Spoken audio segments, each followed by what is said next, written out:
Madame, Monsieur, bonjour et bienvenue sur Nemedia News pour votre bulletin d'information. Les autorités locales de la wilaya d'Alger, à l'instar des autres wilayas, ont commémoré ce 8 mai le 70e anniversaire des tueries qui ont eu lieu un peu partout à travers le territoire national, dont les plus meurtrières furent à Sétif, Kharata et Guelma. Le secrétaire général de la wilaya d'Alger, en présence de la délégation qui l'accompagnait, a procédé à la lecture de la Fatiha et au dépôt d'une gerbe de fleurs au cimetière de Chiralba, dans la commune d'El Harrach, ainsi qu'au carré des martyrs dans la commune de Draria, à la mémoire des chouhadas tombés au champ d'honneur. La répression par les forces françaises de la manifestation avait entraîné des émeutes populaires à Sétif, mais aussi à Guelma et Kharata, durement réprimées par l'armée coloniale et des milices françaises. L'on a dénombré 45 000 personnes tuées ce jour-là qui revendiquaient l'indépendance de l'Algérie, en brandissant pour la première fois l'emblème national. La fête de la victoire des Alliés sur le nazisme fut transformée le 8 mai 1945 en bain de sang, selon des témoins.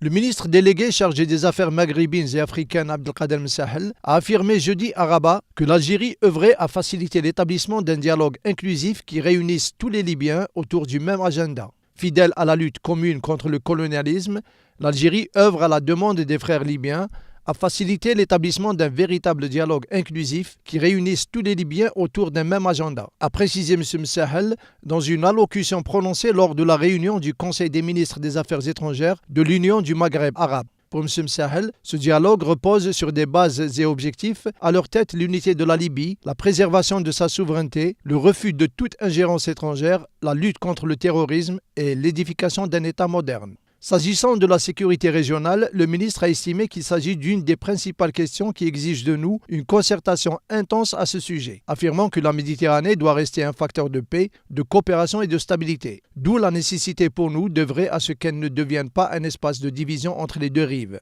M. Msahel a souligné que le groupe maghrébin qui partage les défis du terrorisme ne doit ménager aucun effort pour protéger les droits de notre communauté établie en Europe et éviter qu'elle ne devienne victime de l'islamophobie. Dans ce contexte, il a affirmé que les solutions politiques à ces conflits qui doivent être trouvées à travers le dialogue constituent une nécessité impérieuse afin d'empêcher les groupes terroristes de se servir de ces conflits. Le ministre des Affaires religieuses et des Waqf Mohamed Aïssa a affirmé jeudi à Alger que les frais du Hajj 2015 avaient été fixés à 412 000 dinars et que toutes les conditions étaient réunies en termes d'encadrement, d'hébergement et d'accompagnement médical. Intervenant en marge d'une journée d'études sur l'activité des mosquées et leur rôle dans le développement du sens du nationalisme, M. Mohamed Aïssa a précisé que les frais du Hajj 2015 étaient estimés à 312 000 dinars sans compter le billet d'avion et à 412 000 dinars en comptant les frais du transport aérien. Selon le ministre, le prix du billet est de 100 000 dinars en classe économique et 140 000 dinars en première classe sur les vols d'Air Algérie ou en classe économique sur les vols de Saudi Airlines. Les frais du Hajj devraient atteindre 600 000 dinars en raison de la hausse du dollar sur le marché international.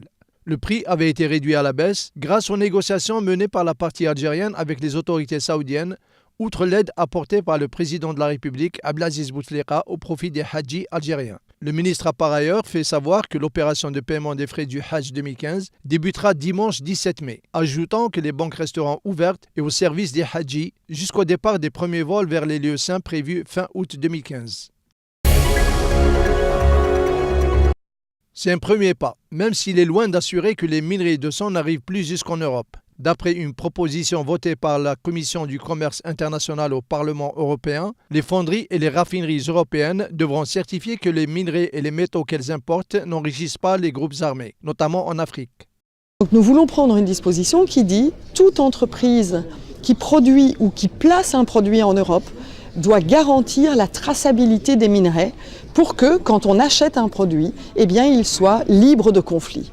C'est une obligation que nous voulons imposer à toutes les entreprises qui vendent ou qui produisent en Europe. Sont concernés le tantal, le tungstène, l'étain et l'or, la liste n'étant pas exhaustive. La cassitérite, par exemple, n'est pas concernée alors qu'elle est au cœur du conflit au Kivu. Le projet sera soumis le mois prochain au vote de l'ensemble des députés européens. Ces minerais entrent dans la fabrication de produits tels que le téléphone et ordinateur portable, mais aussi les voitures ou les ampoules électriques. Au niveau européen, prendre une mesure telle que les Américains l'ont déjà fait d'ailleurs, qui garantit que les minerais qui sont utilisés en Europe dans les produits finis, par exemple le coltan, on le retrouve dans notre téléphone, on le retrouve dans nos télévisions, on le retrouve dans nos ordinateurs, eh bien nous voulons garantir que tous ces produits ne contiennent pas des minerais de sang, c'est-à-dire des minerais qui ont tué des gens. Nous avons eu une très mauvaise surprise, c'est que dans ce Parlement européen, il y a des groupes politiques tels que le Parti populaire européen, tels que les libéraux européens, qui n'ont pas voté cette proposition, qui ont voté une proposition qui n'est pas favorable à l'obligation pour les entreprises. Ils veulent juste que certaines entreprises garantissent, je dirais, la traçabilité, mais pas toutes les entreprises. Et donc il y a des gens dans ce Parlement qui placent le business avant les vies, qui sont les vies de centaines de milliers de personnes dans les pays d'origine. En République du Congo, en Colombie et en Centrafrique, ce commerce alimente des conflits meurtriers qui ont conduit au déplacement de plus de 9,4 millions de personnes et ont mené à des violations flagrantes des droits de l'homme. Un hélicoptère transportant des diplomates s'est écrasé vendredi sur une école du nord-est du Pakistan. Les talibans ont revendiqué l'attaque qui visait le Premier ministre Nawaz Sharif. Le crash de l'hélicoptère militaire a fait au moins 6 morts, dont les ambassadeurs de Norvège et des Philippines au Pakistan, les épouses des ambassadeurs de Malaisie et d'Indonésie, ainsi que les 2 pilotes de l'hélicoptère Mi-17. Une délégation de diplomates et de journalistes se rendait dans la région de Gilgit-Baltistan à bord de 3 hélicoptères Mi-17, lorsque l'un des hélicoptères s'est écrasé contre une école locale à l'atterrissage dans un village reculé de la région himalayenne de Gilgit-Baltistan, a indiqué à l'AFP un membre de la délégation voyageant dans un des 2 appareils. L'école a pris feu après le crash de l'appareil, signale un témoignage.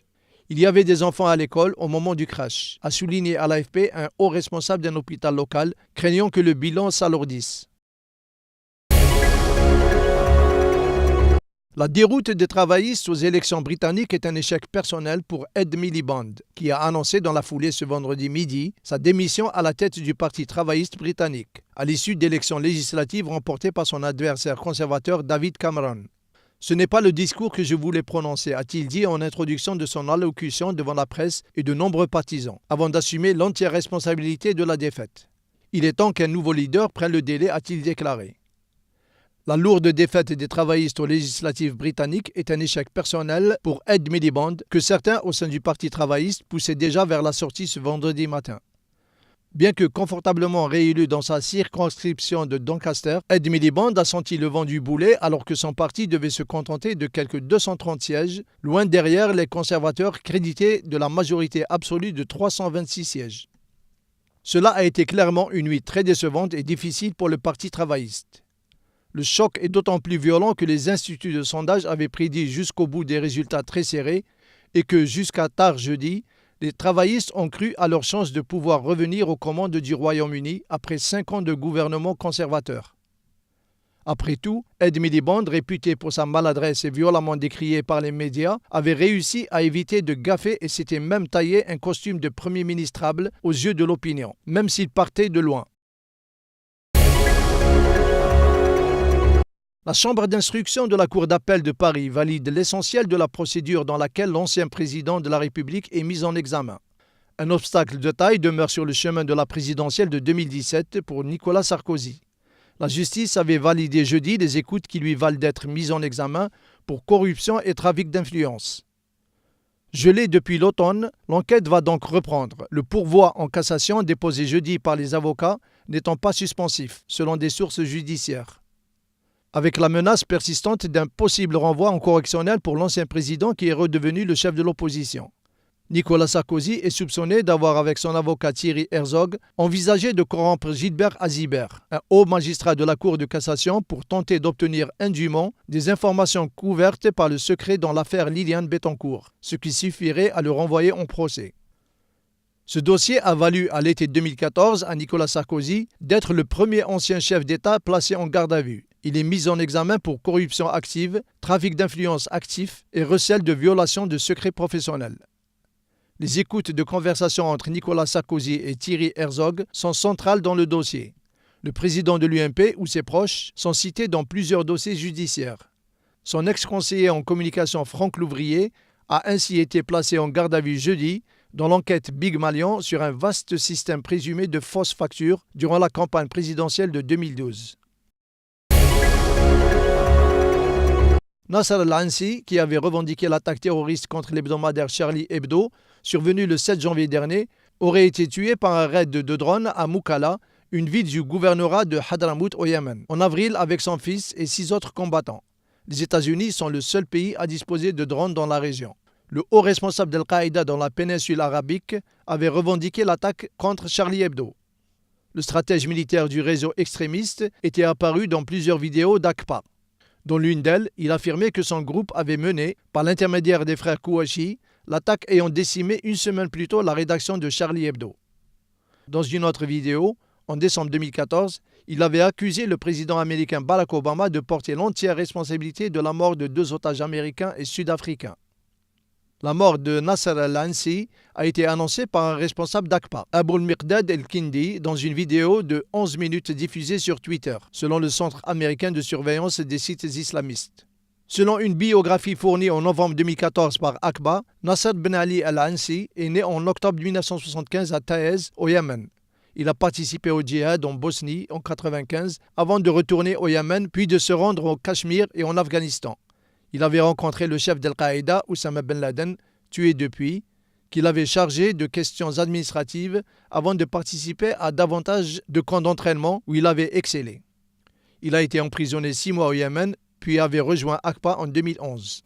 Voilà, c'est la fin de notre édition. Merci de nous avoir suivis. Excellente journée à vous. Au revoir.